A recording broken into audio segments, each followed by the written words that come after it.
Yes, exactly. Everybody, this is so encouraging because we all know this experience. Everybody's saying it from different angles, but it's all validating. Like, yeah, we have our own path to enjoy our own success. So let me read now the manifesto that I wrote, a few paragraphs, and then I'll go into some key concepts, and then we'll do the guided meditation. So, okay, no more waiting. Trust and enjoy your own path to success. Let me just read this, my own inspired flow from my soul, see what you get from it, and then we'll go into some more diagrams and details. Deep down, you know that you're meant to have the most wonderful life of your dreams. Eternal happiness is what you're created for. And you need and desire this in a living, loving universe that wants you to be a healthy, functioning part of it. Just like you would want every organ of your body to be healthy and functioning too. So too the universe wants to help you to be healthy and functioning. So what are you waiting for? Well, in a word, beliefs. Belief systems are your expectation-based models of reality that will either imprison you or set you free. So this is the real work of life. People are told all these false ideas. Oh, the work of life is to make things happen, make the money, fix this, fix. No, the work of life is to identify your beliefs, your assumptions, your expectations. Because when you change those and you change them with the activities that you're doing in your life, the next little thing you need to do, that's when everything shifts because you've changed your beliefs. That's like the projector in the movie house. The whole entire movie changes when the projector changes. Those are the beliefs you're projecting.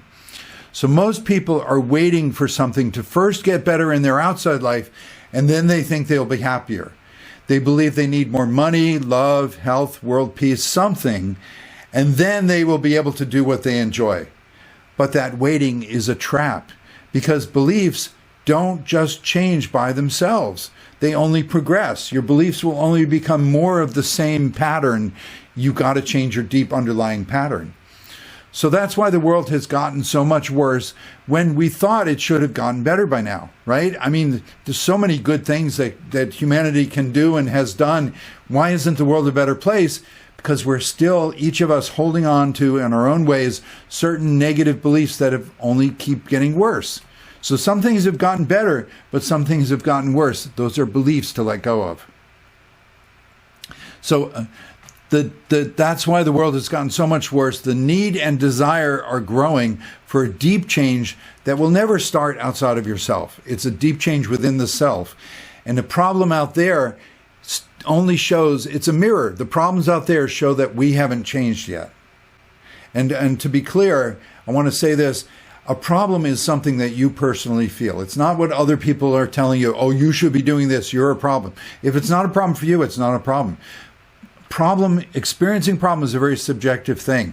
So, for example, you know, the political situation, I was triggered, many people were triggered. I was triggered for years by what was happening in this country that like, oh my God, the United States, the country that helped Europe out of fascism, now needs Europe to help us out of fascism. That's crazy. That shouldn't have happened.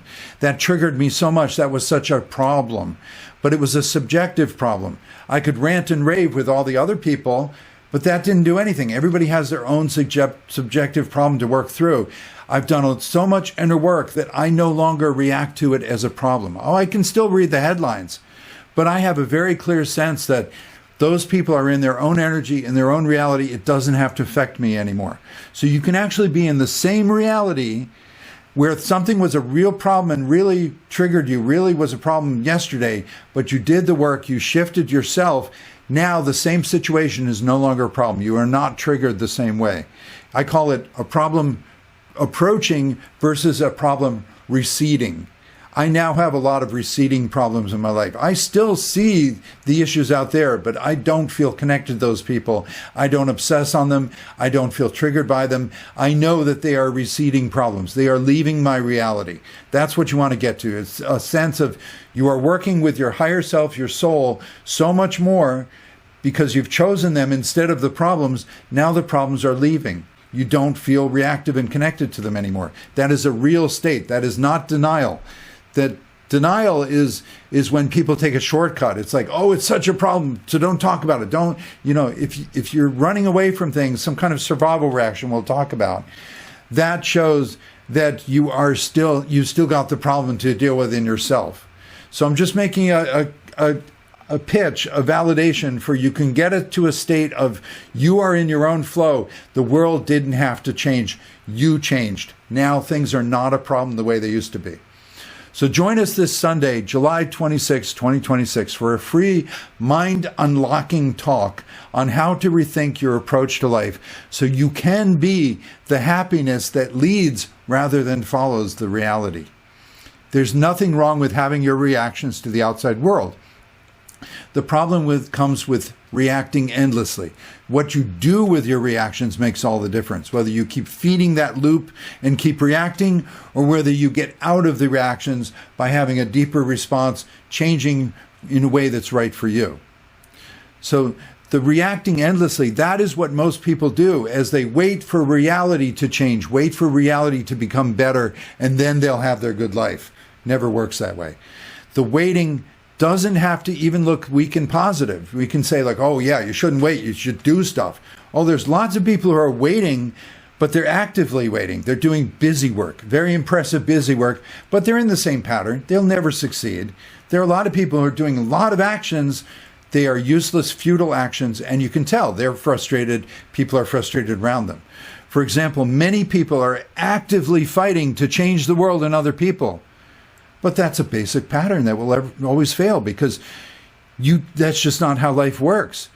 You don't change other people, you change yourself. Your personal lifestyle, how you run your life, how you feel about your life, that's your control panel on reality.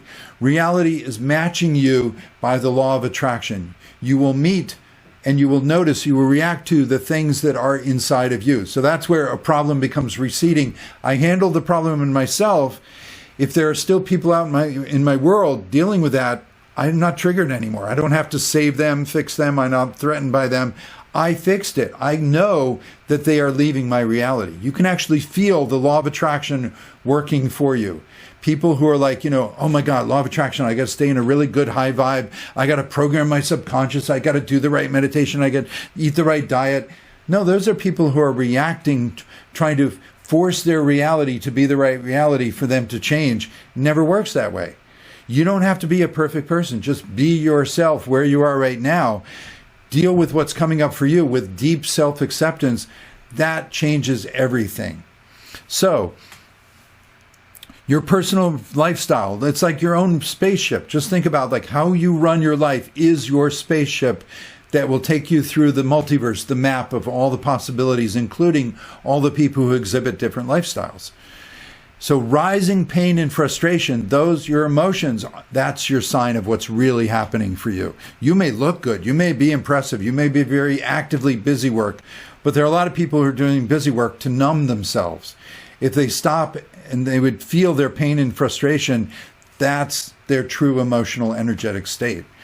So most people are just feeding the same beliefs-based feelings back into the same actions that they then blame reality for not reacting differently to them. But they're the ones doing the same thing over and over, feeling the same way, reacting the same way. Reality's not going to change. Reality is going to get deeper, more of the same kind of reflections. So that would be like expecting the darkness to become light if we just curse it enough. No, you got to light one candle to change the darkness. So the key to change is using your emotions to start doing what succeeds for you instead of what fails. Starting with just the success of feeling where you are at. So this doesn't mean doing a simple opposite, such as, some people are like, oh, I shouldn't be getting mad at other people, so I'll do the opposite. I'll get mad at myself. Well, no, that's still getting mad, right? Flip-flopping in the target of your emotions doesn't change the emotion. If you've got a stuck emotion, that is saying you've got a stuck pattern, a stuck belief system, a stuck choice. That's what has to change. And when you really make a change, you very quickly, I've had like emotions change on a dime. I was amazed, like, oh my God, 10 minutes ago I was totally depressed and dysfunctional, but then I realized I could make a change. I don't have to keep believing that I have to do this when that's not even right for me. I think I'll just do this. And suddenly the energy started flowing. Your emotions can change very fast, but your emotions are your particular feedback on the pattern, what's going on for you. So all the flip-flopping, all the, I was saying about potency, the world is full of the same loud repeating messages, but if they're all false, they're not going to work. So flip-flopping between two extremes, that's what a lot of people do. They oh, I did this and that was wrong, so I'll do the opposite. But they're doing the same pattern underneath, two sides of the same coin. So that flip-flopping never works. It's actually, flip-flopping is a characteristic of stubborn negativity. Negativity is not so simplistic that it's like, oh, just one thing. Just, oh, you said a mean thing to that person, now just do the opposite. Say a nice thing to that person, now you're positive. No, if you still are angry at that person and you shouldn't be with them, say all the nice words you want. You're still like in the same situation. It's your state of being that needs to change. And that comes from a deep sense of your choices, of your beliefs, how you think things work, making better choices for yourself. So if you just say, well, I'm trying something different, now I'm yelling at myself instead of yelling at other people, that should get results, right? No, of course not. That's silly, because the emotion of anger has been linked to the same energy of acting out the anger, and that's going to fail on principle. So you see a lot of times, and you'll catch yourselves like, oh, I was so mean to myself, I'm beating myself up again. No, stop it. You're not beating yourself up. Your negativity is beating yourself up.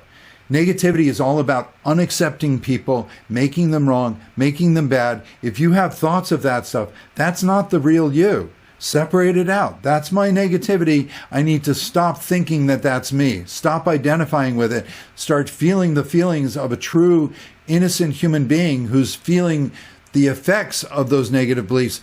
That's where you can get real with yourself. So, false beliefs will say that threatening the right person will bring change. And then more false beliefs will say that getting a reaction is a change. There's a lot of people who just they keep doing the same threatening kind of violence-based kind of control and manipulate people. And then when somebody reacts, a survival reaction, ooh, I got this person to jump when I said jump. That was a change. I'm in control. You're not in control. That's just, survival reactions are out of control. That's just letting the situation tell you what to do. So we'll talk about survival reactions. But yes, reactions that grow unconsciously are the same pattern. But responses, where you manage your reactions and you learned a lesson and you realized a pattern and you change something, you make a different choice, that's a response, a conscious relinking of emotions to different actions for a real change in the system. And when the system changes, your emotions change, your thoughts change, what you can do changes, everything changes. The outside reality. You meet different people. You're not stuck on the same situations anymore. Problems are now receding. Opportunities are approaching. So, for example, anger can lead to an entirely different action from yelling, including finding a belief to change. So all the emotions, dysfunctional ways to do your emotions, reactive survival ways to do your emotions, like anger, it means I need to attack somebody, right? No, anger is for setting good boundaries. Every one of your emotions has a positive way to do it that will change your beliefs, that will change your state of being, and then your whole life changes from there. So embrace your emotions, just practice them in a different way. There are 4 basic emotionally driven survival reactions in which people falsely believe that a certain emotional behavior will make their situation change to give them different emotions. So that's where I think if I just keep reacting, I'm waiting for life to get better and then I'll be happy. But no, it's like I'm never happy. I can't function. Life isn't going to change. The emotions are the situation. That's the thing, is to realize that you can't wait for the situation to change to make you happy. Your unhappiness is the situation. You have to make a change within yourself. So you're really stuck in your own feedback loop with false beliefs telling you things will get better when they can't possibly get better if you keep feeling the same emotions, saying that that's the situation. How can it change? False beliefs lie that way. False beliefs keep people stuck in pain, waiting for happiness. True beliefs explain how the universe really works, so you can use your emotions to find the choices you need to make to fuel new state of being, and the state of being leads to the doing. So a new state of being will give you new behaviors naturally, easily. You don't have to try to be a nice person. You will automatically, easily be a nice person when you've changed your choices and gotten yourself to more of where you belong. You were a defensive person because you were in the wrong place for you. Get to the right place for you. You will naturally be happy. You will naturally do all the things you were supposed to do to be a nice person, but you're not trying hard anymore. You're just being you. See, you are the creator of changes you enjoy by choosing new beliefs that work better for you starting now. There's no more waiting for a change to happen. Learn to take those steps of incrementally predestined success. A little step, you had no idea how it would feel on the other side of that step. Try it. It could change everything. For this meetup, think about what changes you've been waiting for all your life. Where have you been waiting? Notice the emotions that you get stuck in repeatedly that are that waiting, and how sick and tired you are of the problems that don't go away. Promise to yourself that you will find the answers to finally get better. We'll compare the false beliefs of domination versus the true beliefs of dominion. Domination versus dominion. Domination is that's where you're in a place that's not right for you and you're trying to forcefully change it. Never works. Dominion is where you get to a place where you belong and it's like, hey, everybody agrees with me. We share values. We can start functioning. This is joyful. This is fun. You have a place where you belong. That's your dominion. That's where your unique path of success will take you. We will look at patterns of popular dysfunction that keep people stuck versus the future of spiritual freedom in which you can always be happy just by being more of you. We'll conclude with a guided meditation to strengthen the human spirit partnership so the experiencing and deciding sides of your being can learn from your higher self who has all the answers you've been needing. Okay. So I want to cover some key concepts. I know we're running low on time. Sometimes this happens. The talk itself runs past one, and then we still do a guided meditation. So do what you need to do. Put your email in the chat if I don't have it. You'll get the recording if you need to leave. But let me get through some really important views here. I get excited talking about this stuff because it is so liberating. Okay, so basic diagram, first of all. You are a human being on the earth, and you have your emotions, your emotional energy. That is your reality. That is your situation. Your emotions are your energy, your experience of your reality. Work with your emotions, your reality will change. Ignore your emotions, you will go into survival reactions, and your reality will just get worse. And that's what a lot of people are doing. They deny their emotions. They can't accept where they really are because it's not good enough. Well, it is good enough. So we'll talk about the not good enough concepts. But yeah, you are an emotional being. You need to experience and accept where you are enough that you then use it to observe where you are from a slightly higher place. This is where you evolve. You are a human being who experiences life, has emotions. Then by accepting your emotions enough to feel them but not react out of them, don't let your emotions run your life. Let your emotions inform your life. Then you become the spiritual being who now observes and can make better choices. So it's this natural cycle. People keep trying to get to heaven, get to a perfect place. No, your life is meant to be a natural cycle. You'll be a human being. You try the next thing. You see how it feels. You do the best you can. You be a spiritual being who accepts yourself and makes better decisions based on your self-acceptance. So human experiencer, spirit decider, going back and forth, that is your life. You will not feel stuck when this spirit-human partnership is healthy. You do have a source, this background love and life of the universe always guiding you. You are your own form of the universe. You are looking to apply the principles of the universe to your life. You have your own soul. That is your place in the universe, your form of the whole universe. Your soul is always guiding you intuitively. So even as just a human being reacting, you can have a sense of what is the better thing to do in this situation.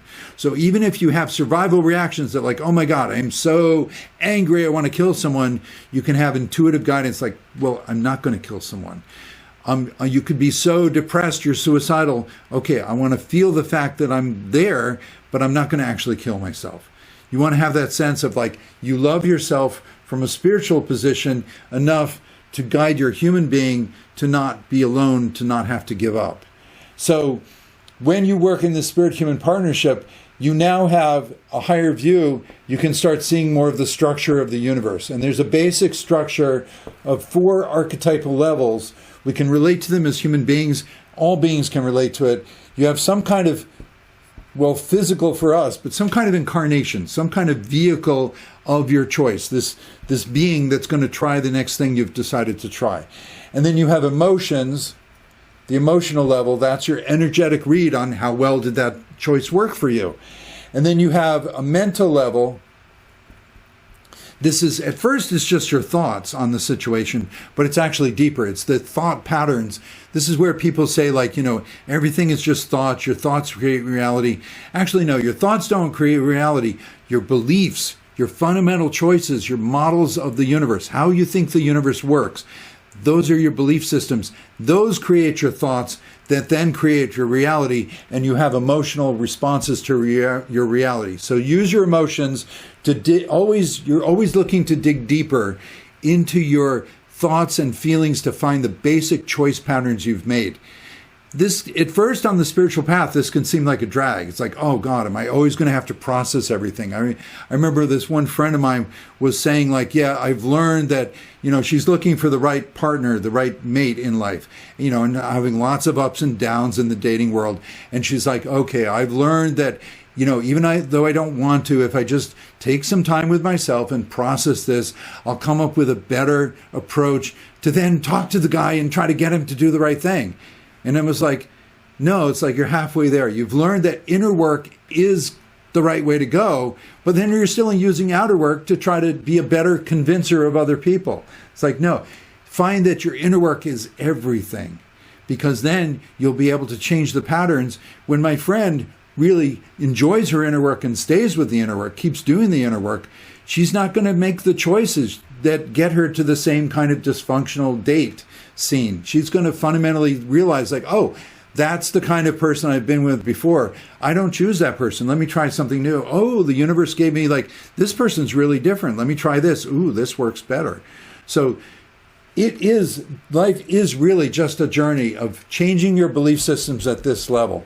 And then the spiritual level, that's your values and inspiration. So it's very relatable.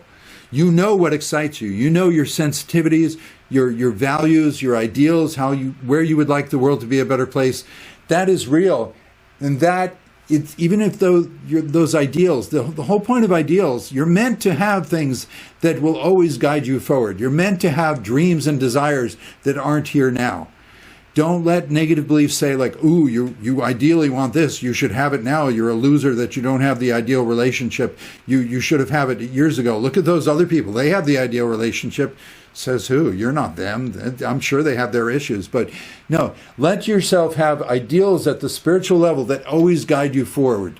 You want to make a peace with being a being who's always testing your choices, your beliefs, seeing how well those work, with endless ideals up through spirit into the soul. So this is the structure of the universe that you learn consciously, in addition to unconsciously the intuition coming through as you grow to manage and love your human life, accept yourself and work with yourself. You develop this other more conscious path. This conscious path, in addition to the unconscious intuition path, this is the path of working more with your higher self. Your higher self has all the answers you'll ever need. Your soul is the source of the love that you are. Your particular version of the universe with gifts to share forever and enjoy.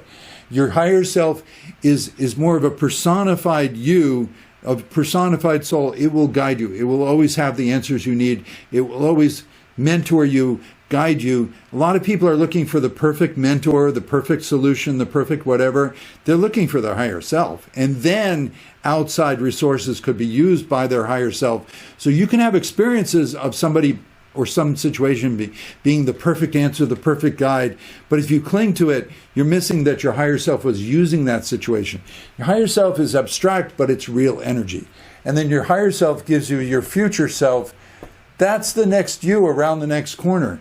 Your future self, the you that you don't even feel yet, you can't even imagine. But gosh, I hope there's a me on the other side of this problem. Well, there is. You let yourself have a future self on the other side of a problem, the other side of a challenge. Let your future self guide you forward. Feel that like, oh, this is the way forward. This I can feel the life energy. I can feel my flow. I'm getting more excited. This must be the way to go.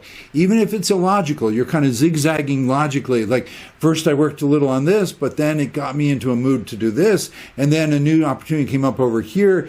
You zigzag. It's illogical. It's not a straight path to like make a pile of money, then you will have the perfect whatever. No, that's simplistic. Life is a zigzag where your future self is on the other side of each challenge and your higher self is guiding you in this zigzag pattern because your higher self can see from the mountaintop and guide you to the bigger answer of like, yeah, go over here. Okay, now don't worry. You were only supposed to do this much. Go over here now. This is the thing. You need your higher self.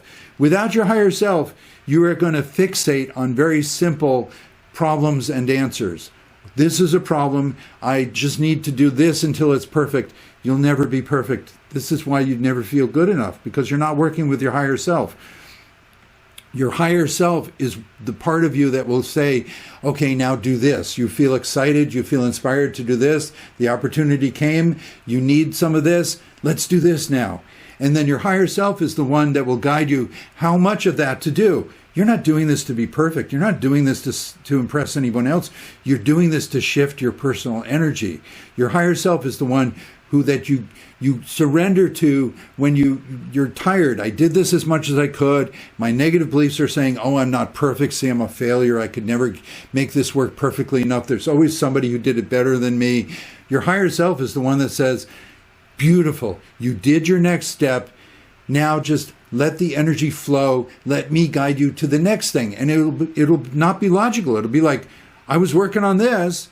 Nobody's impressed. Everybody thinks I'm a loser. I just, start projects, never finish them. But somehow the energy shifted. Maybe I did do what I needed to do. Now I'm going to go over here. There are people who you think that they're just dabbling. You think they're dilettantes. They don't accomplish anything. But actually they're following their higher self and they do make the really big accomplishments that nobody expected. Like, whoa, you invented a whole new way to live. You invented a whole new career. You are so happy with yourself. How did you do that? You didn't do any of the things people told you to do. We all thought you were a loser because you were starting things and never finishing. You were meeting people, but they weren't perfect, whatever. It's like, but I was following my higher self. I got a zigzag pattern that shifted the energy, and you get this conscious path of working ever more consciously, ever more visibly, ever more tangibly with the intangible energies of your soul. So you've got this reality path, but then you've got this energy path. And so there's a bigger cycle here. There's cycles all over the place in life. So now I want to get through a couple of concepts before the meditation. So one concept is this sense of not good enough. Why is it that I always feel like a failure? Because negative belief systems, that's their job, okay? There are two kinds of beliefs. The positive beliefs are what's right for you. It's true. It'll work. The negative beliefs, it's not true. It won't work, but it's not polite enough to just tell you, oh, don't do this. This won't work for you. That would be like helpful negativity. In the beginning, negativity doesn't have to be deadly.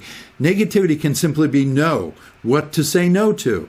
You can simply say, no, that's not right for me. And in a positive world, people would agree, oh yeah, that's not right for you. You say no, like I was saying earlier, really good parents would deal with a rebelling child by realizing oh, the child is saying no to us. Let's listen to you more, rebelling child. You don't have to rebel. Tell us more about what's right for you.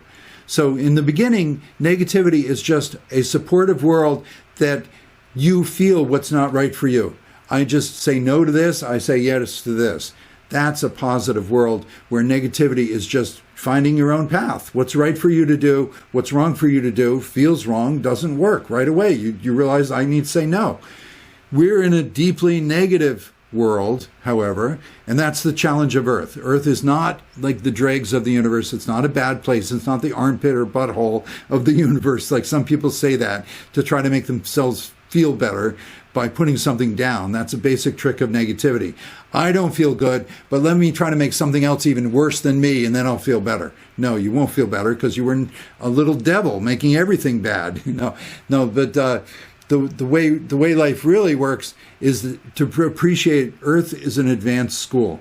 There's a lot of negativity here, but hey, when you master knowing yourself and knowing what to say no to, that negativity doesn't have to be dangerous anymore.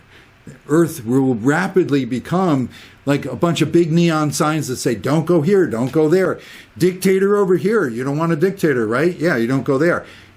This is why life can change very, very quickly in the ascension. Don't despair. The old system would say all these problems, you got to personally fix them. You got to change so much and you're never good enough. The positive beliefs will say, look, just get good at saying no to what's not right for you. Very rapidly, you will tune into your higher self, make the sort of zigzagging, not logical, but perfect energy shifts. You will get into the better reality very quickly.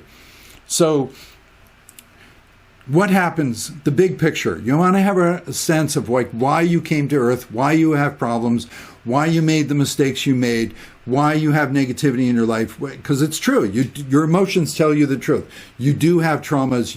You have tried things that were really bad for you. But those can all be learning experiences.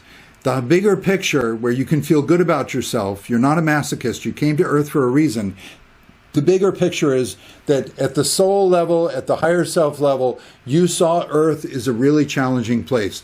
Wow, I am really going to get to know myself. I am really going to choose myself. I'm really going to become a powerful creator. If you can walk through hell, if you can, yea, though I walk through the valley of the shadow of death, I fear no evil because thou art with me, from the Bible, right? Thou art with me.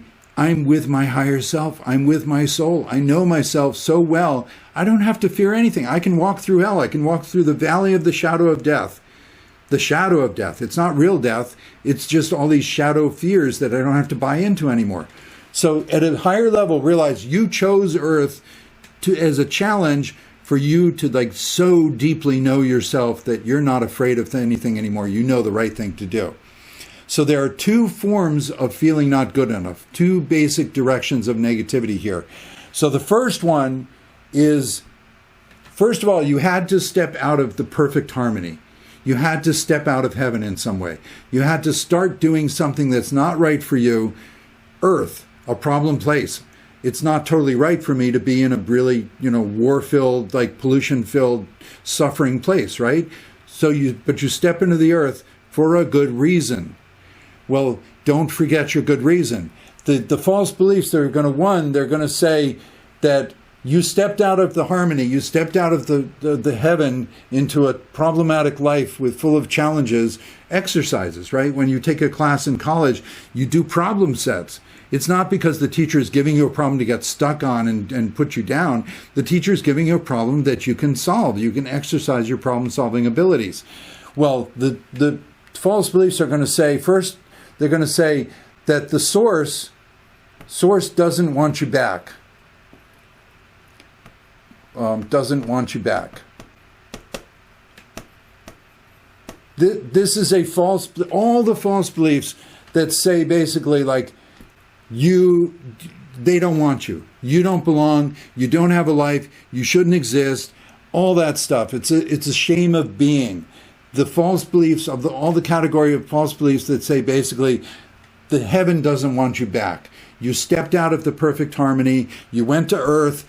Now the universe doesn't want you. You're a loser. It's not true. Okay. Any kind of belief like that that says you shouldn't exist. Nobody wants you. There's no place for you. It's hopeless. False. It's all those kind of false beliefs that say the source doesn't want you back. The source wants you back. The source knows you went to Earth for lessons. Anytime you can come back, please come back. The source always wants you. And secondly, the false beliefs that say what your love, what you learn that you love to do, your love isn't good enough, isn't wanted. So one, you could have a sense of like, well, yeah, the source wants me back, but I'm a jerk. The source is just going to put up with me. No, you are actually a genius. You're going to discover on earth the things that you really care about to do. The second category of false beliefs is saying what you develop on earth, your sense of who you are, of what you love to do, of your talents, your gifts, the false beliefs that says that's not good enough. You know, you may like, you know, make your little paint your little watercolors, but you're not a good enough artist. Nobody's ever going to want that. Like the false beliefs that say no matter what you enjoy doing, it's not good enough. It's not going to fit in the world. You're not going to be able to make a contribution. You're not going to fit. Neither of those are true. The source always wants you back. And you always are finding out something that you can do that belongs somewhere, that makes a difference. There are people who want what you have to offer. There are a lot of people who don't want what you have to offer. Don't get stuck on them. Don't listen to false beliefs that say, yo, these people who don't want you, they're like everybody. Nobody wants you. No, somebody wants me, just not these people. Find the right place for you in life. So I want to say now, the 4 survival reactions. Just watch out for these, and you can think about what these signify in terms of what kind of false belief you believed. That your being wasn't good enough, the source didn't want you back, or that your doing isn't good enough. What you can do, nobody wants it, and that's not true. There is a place where you belong, where you're wanted to thrive.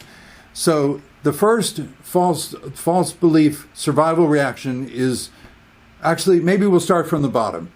I'll say what they are. There's appease, there's freeze,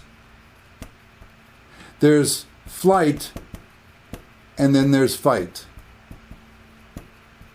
Well, let's start from the top. Okay, appeasement. That is when you start having one of these basic directions of false belief saying like, you know, the source doesn't want you back, the universe doesn't want you, doesn't like you, or that what you can do is never going to be good enough. You can't make a contribution. You can never succeed. You can never like succeed in the world. Not true. But if you listen to that, you might start doing appease. Appease is where you start agreeing with it. You say like, oh gosh, maybe you're right. Tell me what to do. What do I need to do to be good enough? What do I need to do to be liked? As soon as you start compromising, you're not yourself anymore. You're trying to please other people, follow the rules to success. You're appeasing. You're hoping that, yeah, maybe I'm just not good enough, but I'll become good enough if I please other people, if I do what they tell me to do.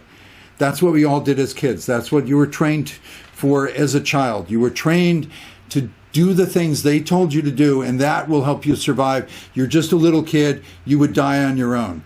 That's not true. You have angels protecting you, even little children, helpless children. Somebody will come along to take care of them. You know, but this is what we experience. Appease is when you start agreeing with the negativity and trying to figure out how to adapt to yourself. Freeze is when you get to a point that like you realize like, oh my God, I don't even know who I am anymore. I went along with these people. I tried to please them. I tried to jump through hoops. I tried to work hard. I tried to, you know, whatever they told me to do, and none of it works. I still feel bad. I still don't fit in. Oh my God, I don't even know who I am anymore. It's hard for me to feel hopeful anymore. You just freeze. This is when people go into dissociation. Just, I don't even know how to be, or I don't even know how to cope. I just dissociate and I hope that I'll survive. This is like a lot of victims of trauma. They just dissociate and let the abuser do what they're going to do, hoping that they'll be left for dead, you know, that they will survive.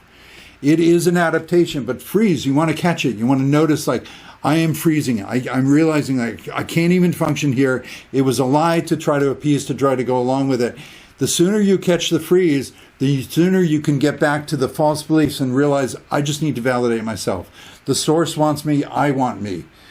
The source says there's always a place for me to do what I love to do. I want to give myself a place to do what I love to do. But if you freeze and you just try to survive the abuse and dissociate every time that you don't know what to do, you will get into flight. Flight is the one where you just try to run away from everything that scares you. A lot of people are doing that, just hiding from the world. I can't deal with it. I'm terrified. You know, your mind catastrophizes. I can't even think of what to do. I'm just thinking of all the things that'll go wrong. I'm just going to try to run away. Let me just go back to bed. Let me be depressed. Let me be dysfunctional. I'll just hide in some way. That's the flight. And again, it's not changing anything. The world's getting worse while you become more dysfunctional. And the final one, it's not actually like totally dysfunctional depression or whatever. It's actually fight. The most dysfunctional reaction is where you just battle. You have so bought into the false beliefs that say, all these blockages, you're the enemy, they're the enemy, hate yourself, fight them, hate them, whatever. There are people who are just so lost, they don't even know where to begin to be their real selves. All they can do is find enemies to fight. So notice when you get into that mode. Notice when you start feeling like the only thing I can do here is just fight. And there are different ways to fight. Notice you don't necessarily have to be a violent person. You could simply be a really invalidating person. There are a lot of spiritual nice people. They're trying to be nice, but they're like, those people shouldn't even exist. Those bad, mean people. We got to change them. We got to convert them. We got to make everybody choose peace. You're invalidating people. Any kind of saying like, those people are wrong and bad and they have to change, you're going to get stuck waiting for them to change. They're never going to change. You're just stuck at fighting level. No, you got to move up the levels. You got to realize, stop fighting. Stop running away from every situation. Oh, there are situations you want to run from, but there is a situation you want to run to. So you're not always just fleeing to survive.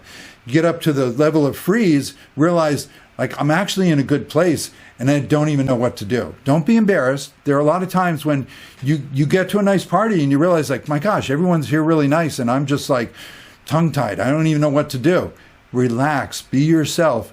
You get to the appease level, that's when you realize, I got these internal critics. They're just telling me I'm not good enough. Nobody likes me. I can't do anything good enough. Realize you can just disagree with that. You don't have to agree with negative thoughts. This is the whole problem. People have a negative thought and they automatically identify with it. Oh, yes, I'm such a bad person. No, back up. A lot of times you have to back up from your emotions. You don't even know what the thought was. You just feel really bad. Well, I'm going to embrace my emotions to try to back up. What kind of thoughts was I having? Then back up from the thoughts. What kind of pattern was there? Those are not my thoughts. That's just pure negativity. I don't agree. I'm not a bad person. I'm a good person doing my best. There are things that I can do. The source loves me and wants me always. There are things I can do that are always good enough for somewhere. Somebody needs what I have to offer. Somebody is offering what I need. You get positive in that way. You can back out of the survival reactions, get back on your path, and your higher self will guide you, and your life will be incrementally successful. Okay. That's what I wanted to communicate. Let's do a guided meditation.